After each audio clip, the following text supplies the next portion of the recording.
how do you feel about the killing of black individuals within the United States? How do you feel about the killing of black individuals in America? Put your hands on me again, up. Put your hands on me again, and you up. Hands on me again, and now up.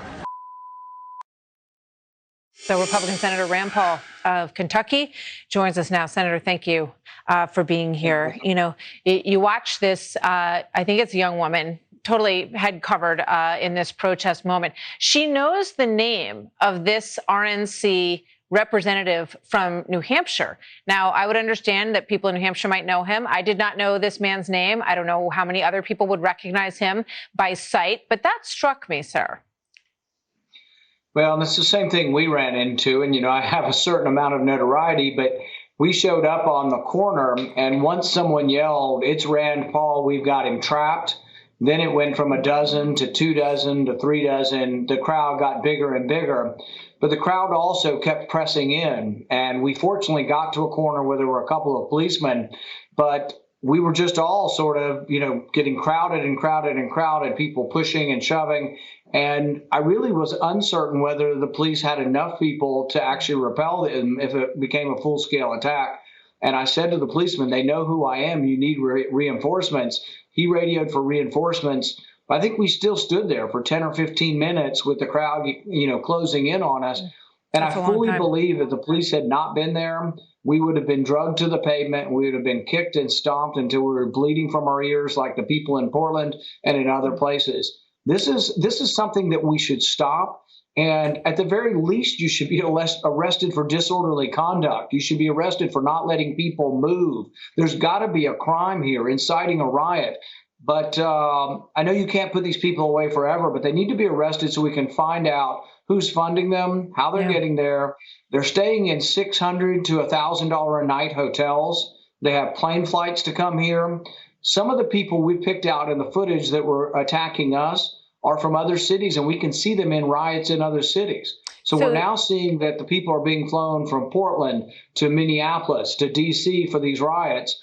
And it is not your First Amendment to trap people, terrorize them, and threaten to kill them and call them all kinds of awful names. That is not your First Amendment right. That is not in the Constitution. You mentioned seeing the same people. This one is a woman who was confronting Representative Brian Mast, and this video has also made a lot of you know, people have watched it a lot as it has been replayed. And then you see her in another video. She also shows up in your video. Now, that's just around the block. But, you know, it's interesting to me that these same people are confronting all these different folks. But you've raised a lot of questions here about who's funding them. I don't know what hotel they stayed in. Maybe you have done some digging into that. But, you know, what are some of the answers to those questions, do you think? Who's funding them?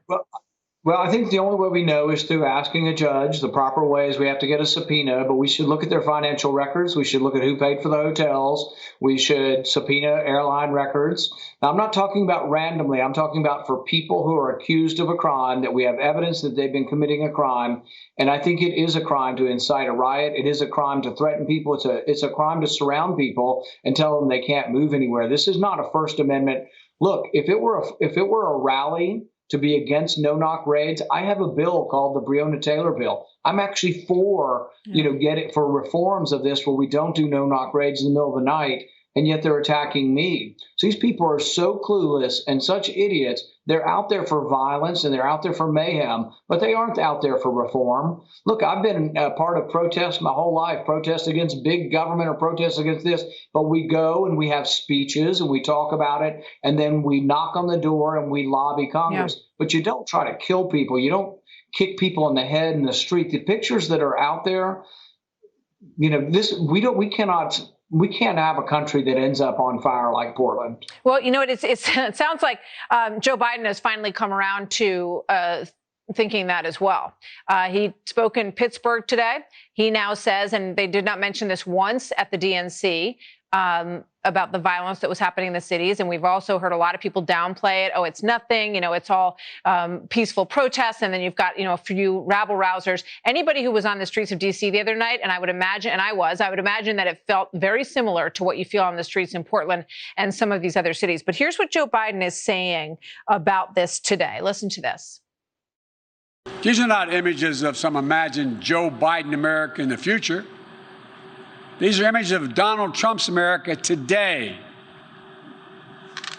He keeps telling you, if only he was president, it wouldn't happen. If he was president, he keeps telling us that he was president, you'd feel safe. Well, he is president, whether he knows it or not. What do you say to that, Senator? I'd say Joe's confused. These are his supporters. And I haven't heard Joe Biden or Kamala Harris come out and say, what happened to my wife and I and the other two ladies that were with us was wrong.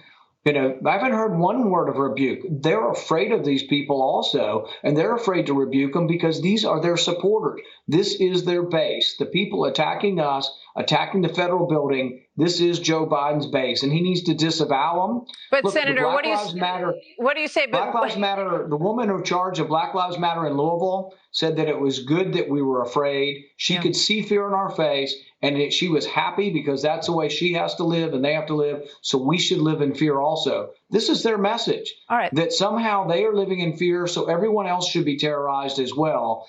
And instead of the message that what a great country we have and you can succeed too. Look, there is hard. no doubt that the feeling that you express is what I was feeling on the street that night as well. And they don't care who they're talking to. They have no idea. It's like pulling down the statues. They don't know what the statues represent or what those people actually did. They did the same thing to you. But what do you say to those who say, well, there are also people on the right who are doing this sort of thing? And they point to Kyle Rittenhouse, who is now accused of killing 2 people. What I would say is these cities that are on fire are run by Democrats. Do not go and, say you're going to be part of vigilante justice.